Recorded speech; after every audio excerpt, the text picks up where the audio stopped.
Do you have like a favorite so far, like a favorite writer, like a play writer? Like, is there any of the, like, are you more like into Dostoevsky, Chekhov? Is there anybody your favorite? Yeah, I know how the world feels about Russian literature right now, but I really enjoy Dostoevsky.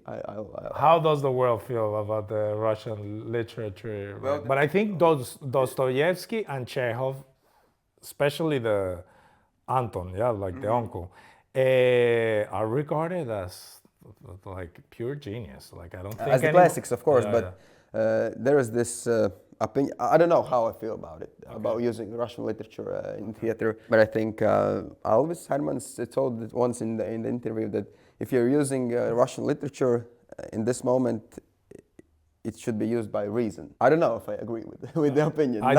Most probably not really. I definitely don't agree. Well, because I do feel that art in general, I feel there's always for me, it's why not? It's like, why are you doing this? Why not?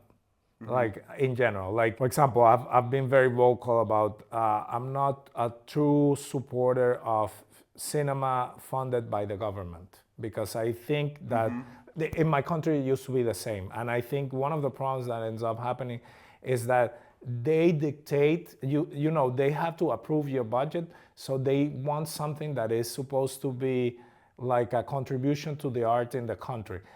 But that puts that I have to do, like in my country would be movies about people in the slums starving, but I didn't grow up in the slums and I wasn't starving. So there's also place for my story. So I'm very against that type of cinema, but I'm not gonna go and fight it. I'm just gonna go and do my own. I think that cinema has a place. I think there's a bunch of people that can benefit from that cinema, other directors, they can tell their stories, and I'm super onto that. For me, it's more, I like to contribute on the other side, on the, okay, what is missing? So for example, I made a romantic comedy, but I literally came to Latvia and met a girl and had problems when we were, you know, and this is the story, I don't know if the oldest story ever told, but a lot of people is gonna relate to going to another country and falling in love with a girl of the place and the cultural difference, how they see the world different. To be fair, I'm not too much into doing the classics. I'm more into doing my own stuff. Just because, you know, we all train with the classics and that's very good. But I feel we need like modern stories. I feel life has changed a lot. And, you know, I make this little joke sometimes about Shakespeare because I've seen here recently they were doing Romeo and Juliet. And I'm like, brother, in 2024, that movie ends up like, bitch, where are you? I'm about to shoot myself.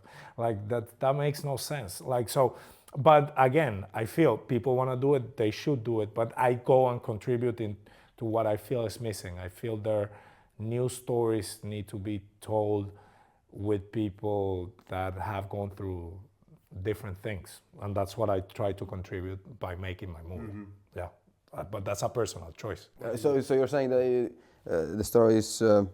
So the question is, how do we find these stories? I think everybody needs to be able to say, okay, this is important for me, and I want to talk about it. It should be personal, yeah. Yes, 1000%. Like, so for example, if for you, I don't know, acting has changed your life because this and that, then that's something that there needs to be talked about. I do feel we need a little bit of perspective because, for example, my country is in a very bad political and economical situation, and a lot of people are trying to make movies about it. And I'm like, I still don't have enough answers to be able to make a statement that I feel, I don't know how I feel about the whole situation yet. Maybe it's too fresh for me, but about relationships, by going to another country, I had a very, very clear idea of what I wanted to talk about.